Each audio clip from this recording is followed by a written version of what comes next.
What's up, government class? Welcome back. I hope everybody's doing well, staying safe. You guys are on the home stretch. Depending on the status of your assignments on Google Classroom and your overall grade in the class, this might be your last class of the year. So let's make it count.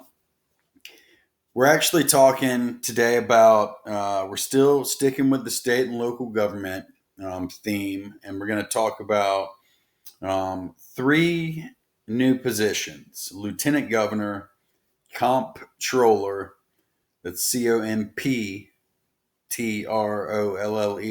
and the state attorney general. Some of this information, probably a lot of it, might sound familiar because although these are state positions, they closely resemble their federal counterparts.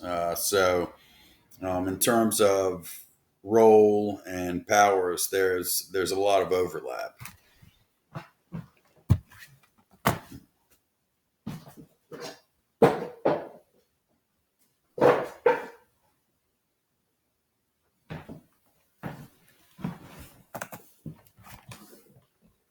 John Nance Cactus Jack Garner, who served as vice president under FDR from 1933 to 41, once dismissed the office of vice president as worth less than a pitcher of warm urine. That's nice. One can only imagine what even more distasteful comparison Cactus Jack would have concocted for a job that's even lower on the political food chain: the post of state lieutenant governor. Lieutenant governor is a job that's held in such low regard that five states, Arizona, Maine, New Hampshire, Oregon, and Wyoming, don't even bother having one. In Minnesota, the state legislature recently considered a proposal to eliminate the $78,000 a year job on the grounds that the lieutenant governor doesn't have enough to do to justify the salary.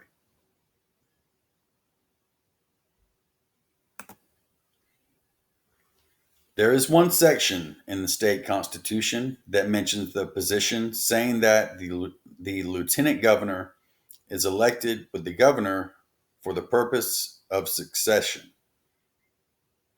Hamlin University Law School professor David Schultz testified in a hearing. But outside of that, what do? They wait for the governor to die, get sick, or go on vacation.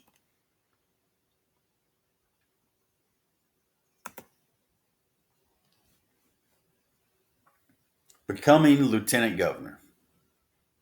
Unless they're appointed by a governor to fill in for a second in command who has died or resigned, lieutenant governors are usually elected into office by voters. In some states, for example, Maryland, they run on a ticket with the gubernatorial candidate of their political parties. So that's very similar to a presidential candidate running alongside a vice presidential candidate. In other states, like California, they're listed on the ballot separately. When they're listed separately, it can lead to an awkward situation where the governor and the lieutenant governor represent opposing parties, which, as you might imagine, doesn't exactly help their ability to work together. Now, that's possible. It does happen.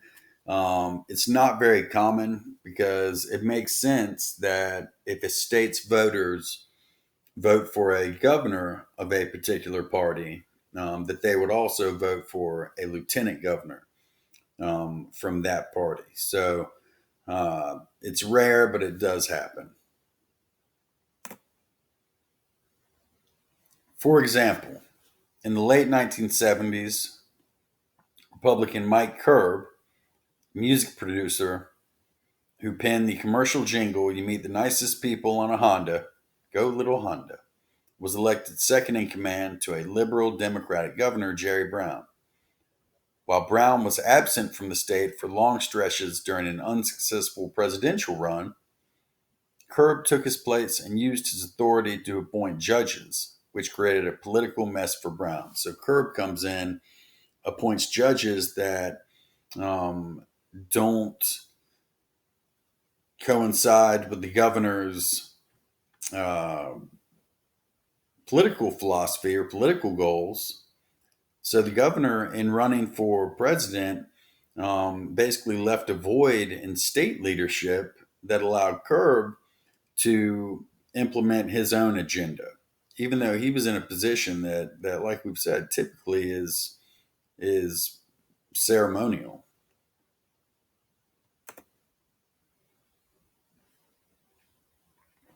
Because of the lack of immediate responsibility for lieutenant governor, there aren't a lot of career prerequisites. In other words, you don't have to have served as a lawyer for X number of years, or you don't have to be a former city council member, etc. So Curb worked in the entertainment industry. He was a jingle writer, a former lieutenant governor in Virginia was a car salesman. And Mike Huckabee, who also unsuccessfully ran for president, was a Baptist minister,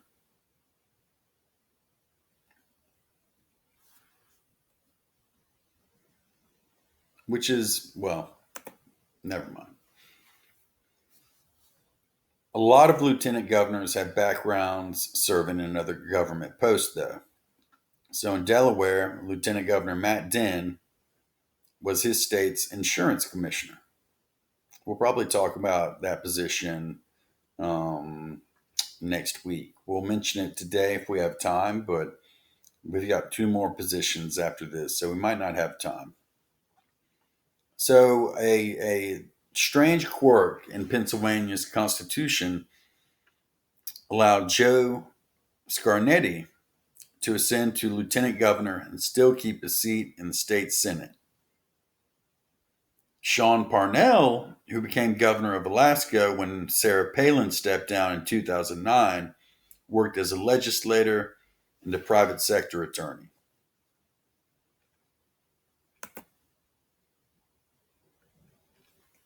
Sometimes they don't do anything.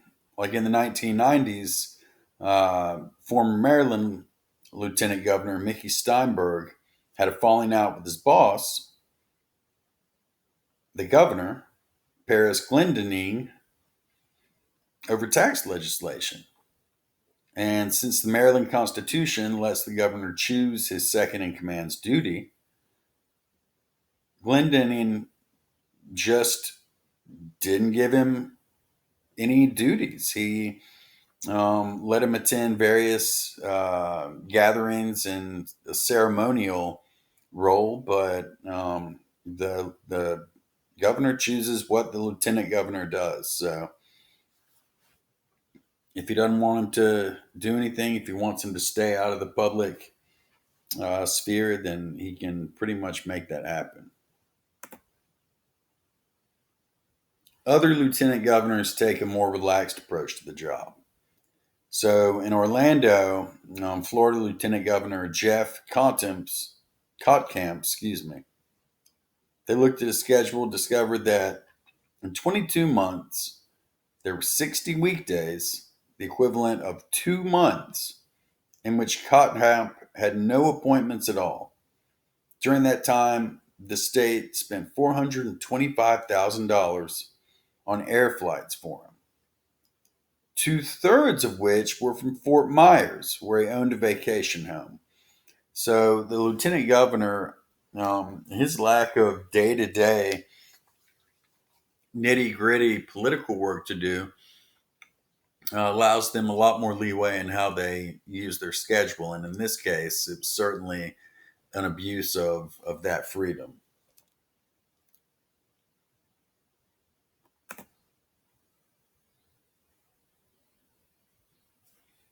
He, of course, denied that he was just mooching off the government. He said that the governor had actually given him, quote unquote, lots of responsibilities, and that his travel was mainly just a sign of all the hard work he'd been doing that happened to be in the city where he lived where he owned a vacation home.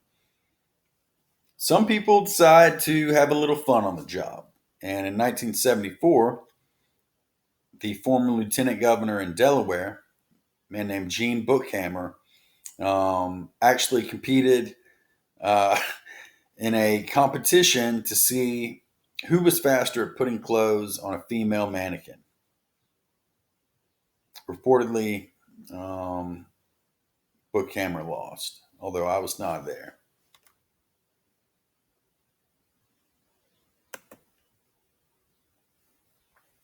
So it's usually, as we've said, a stand in figure or kind of a ceremonial figure, but that's not always all that they do.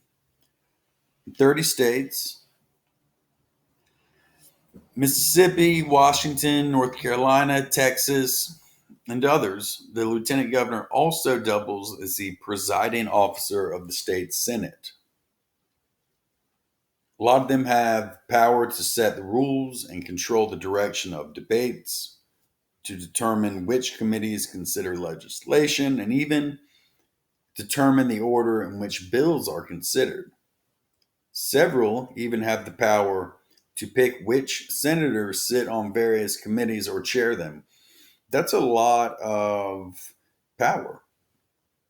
When we talked about the federal legislature, we talked about how committee and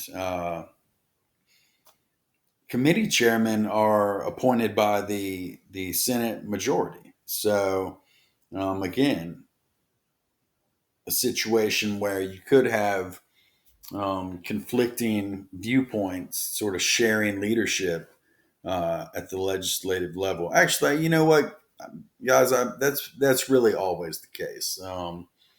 Any role that involves a large group of people, you'll likely have in government, you'll likely have differing viewpoints.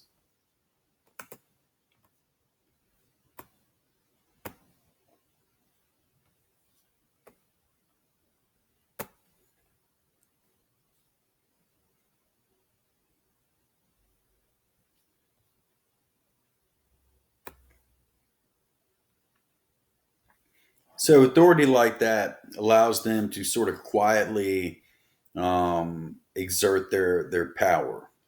In South Carolina, for example, about 15 minutes away from us, the Lieutenant Governor Andre Brower. He's actually no longer in office. This is an older uh, slideshow. He used his power as presiding Senate officer. Remember, because some states they have that power. He used that power to block more than $2 billion in proposed new taxes. So lieutenant governors occasionally even cast tie-breaking votes on controversial legislation, although that's very rare. But in 2005, when the North Carolina Beverly Perdue, again, Ms. Perdue is no longer in office, and off the top of my head, I couldn't tell you who the North Carolina government is. She cast a tie-breaking vote to create a new state lottery. Man, if we had another few weeks, we would do an entire lesson about the Georgia lottery and its effects on our local economy. But as you guys know, we're in a hurry.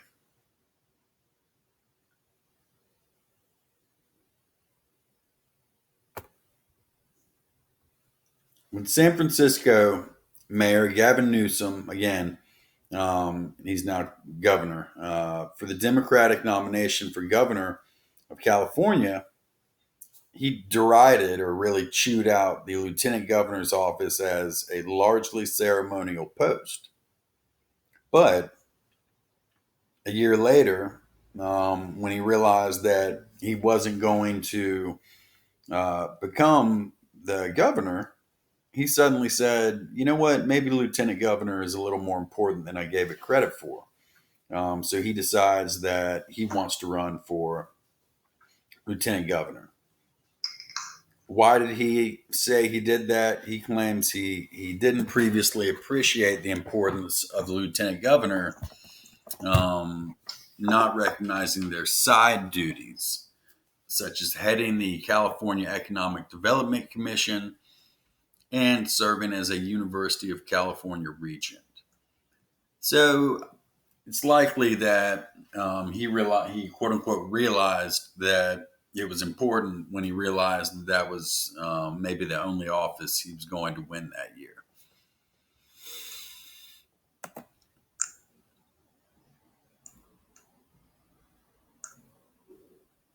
There you go. That it says it all. Politicians sometimes will swallow their pride and seek the lieutenant governor position because it gives them uh, publicity. It gives them notoriety.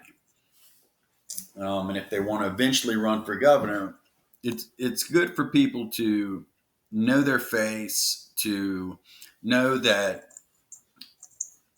they held a position that included the word governor. In other words, very their powers are limited, although they do exist, especially in some states more than others.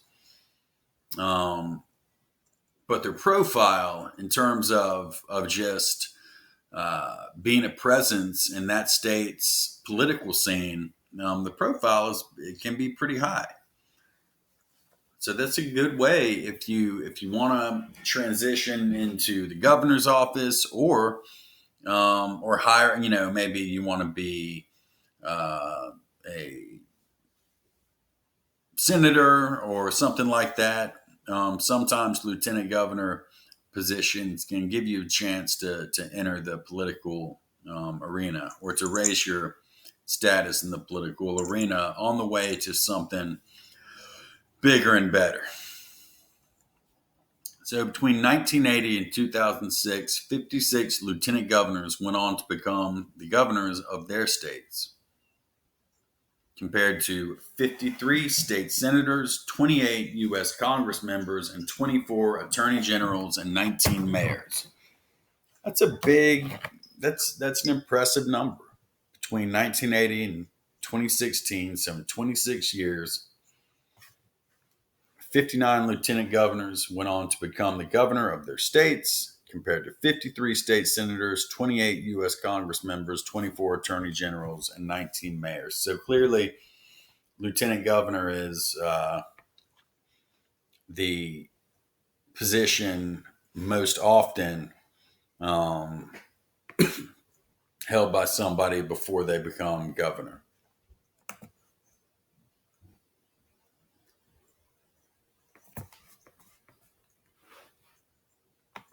In fact, the only position that for which there were more people that rose to the top post were the state house members. But that makes sense, right? Because there are a lot of legislators, but there's only one lieutenant governor.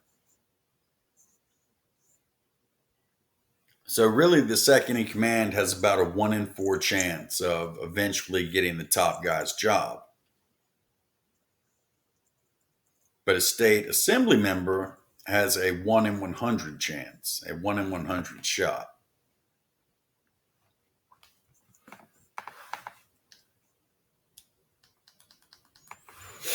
So they definitely, lieutenant governors definitely find it to be a smooth transition into the governor's seat.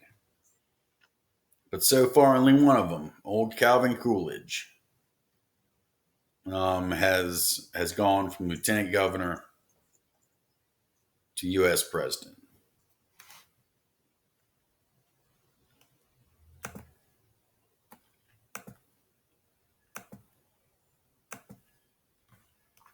Great. We got through lieutenant governor. Let's talk about a position you guys have probably heard the word, but you might not know what they do. And since we're in the tree of trust, I'll tell you, truthfully, I knew very little about what a comptroller did. It had been in my I'd known the word for years, but it really wasn't until I started researching for this class that I feel like I got a pretty good grip on what a comptroller does. So again, you're not trying to master all of this by watching one PowerPoint, one recorded lesson, but hopefully this will give you some kind of an idea what the heck a comptroller does. And that's comptroller.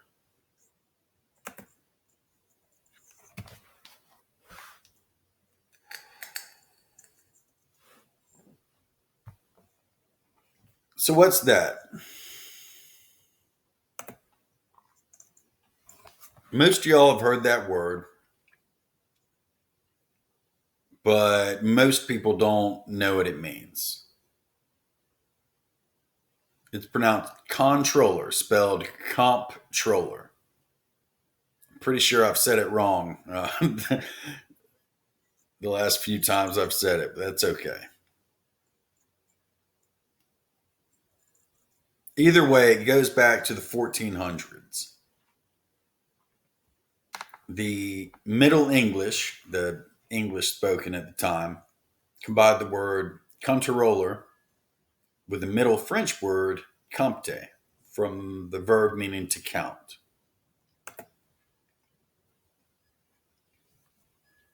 They're usually the state's chief accountant and financial officer.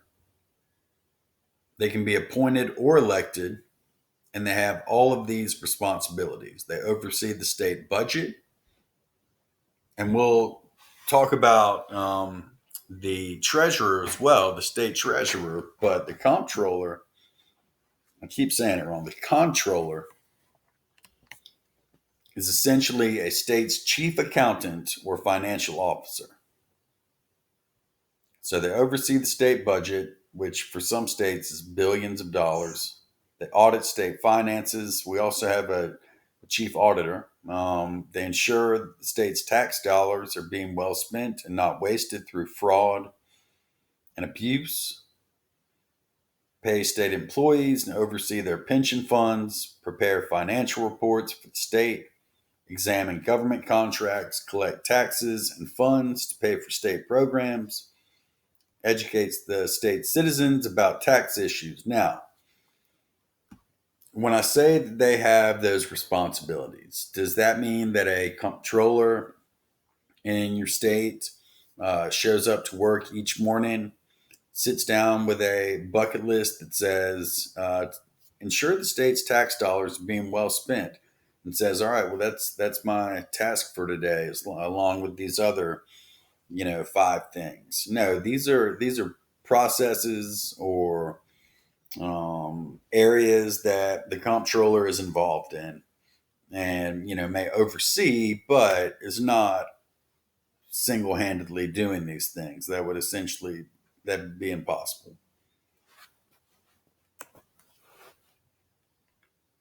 So they don't make laws, but they can issue proposals regarding financial matters. And as we all know by now, hopefully, financial matters sometimes are the only thing that matters. Fun play on words I just came up with. So they can propose things regarding financial matters, and the state government a lot of times will turn those into laws. They can also enact new rules and guidelines. The state comptroller may report to the governor or to another state government official, but ultimately they answer to the residents of the state. And you could, in a perfect world, you could probably say that about just about any job, but that's the idea. That's the concept with the comptroller.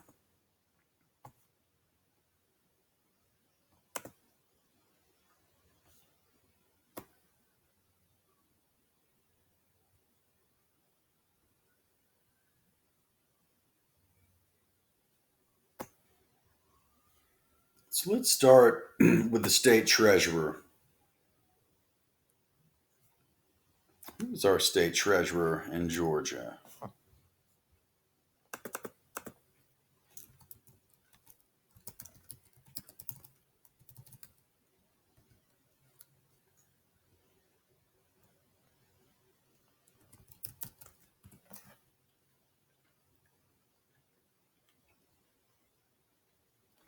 Steve McCoy. When I was a kid, there was a uh, radio DJ on Star 94 named Steve McCoy. Steve and Vicky in the morning.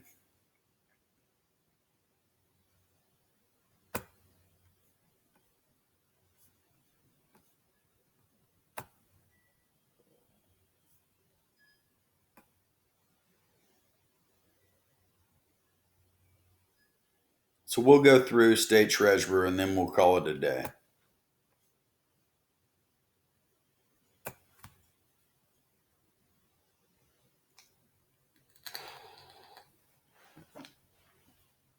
State treasurer. In the U.S., the state treasurer is the state's chief banker and money manager. The treasurer oversees all of the state's cash savings, debt, and investments. They don't raise money through taxes. The state legislature and Department of Revenue does that, but they do it by selling bonds, which, of course, earn interest on investments.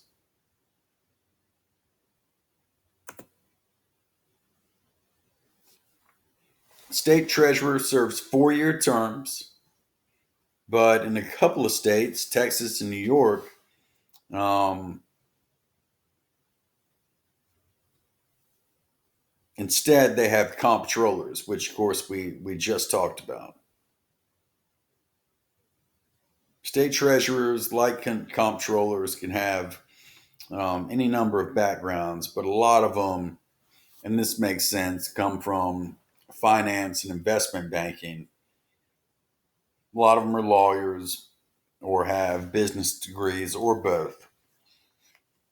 I think you guys have found probably as we've gone through the year that a lot of politicians started out as lawyers. I think that's pretty common in terms of jobs that people parlay into political positions, and that makes sense.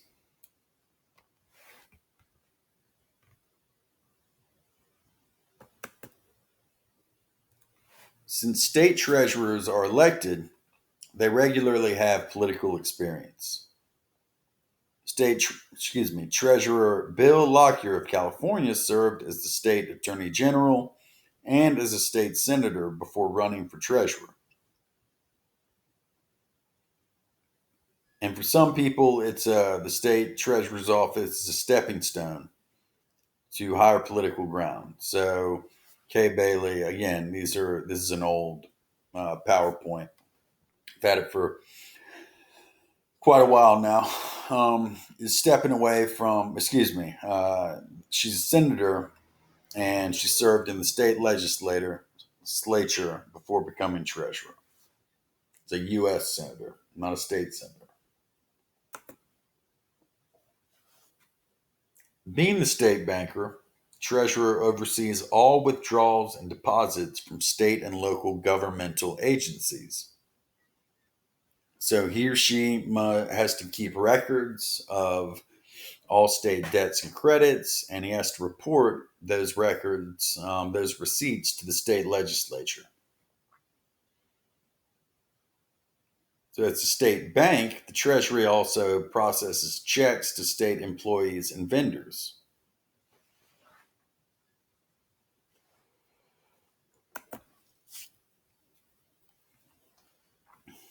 As the state money manager, the treasurer must carefully invest the state's pooled money accounts into steady growth stocks, bonds, and securities. And like we said earlier, they raise money by issuing bonds and notes. All that money is used to pay state employees and to fund every line item on the state budget, including public schools, which, as you guys know, are very important.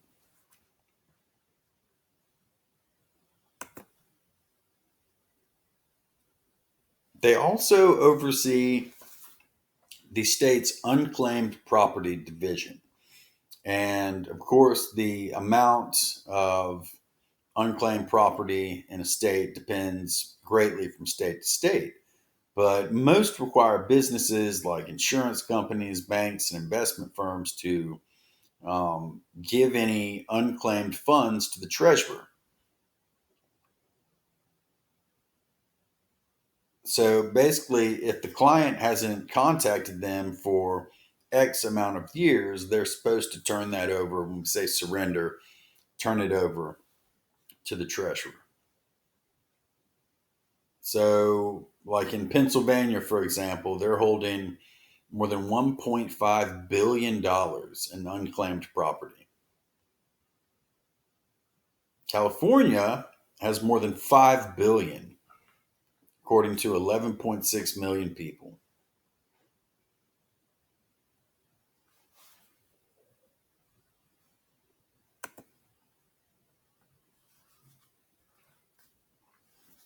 The state treasurer also runs the state's qualified tuition programs, or 529 plans. These are tax free, tax deductible, usually savings accounts that make divvying up cash for higher education easier. Usually, the treasurer sits on various boards and commissions. The treasurer, one board that he or she often sits on is the uh, overseeing the pension plan, like the retirement for public employees and teachers. I know a lot of one of the benefits of teaching is that there's good retirement. So the treasurer would more often than not be involved in overseeing that. Guys, with that, we'll stop the lesson for today. I do want to say, if this happens to be your last assignment of the year, your last day of the year, I just want to say what a pleasure it's been. Um, and how much I've enjoyed getting to know you guys and teach you guys. So, great job this semester. And hopefully, I'll see you guys. See y'all soon.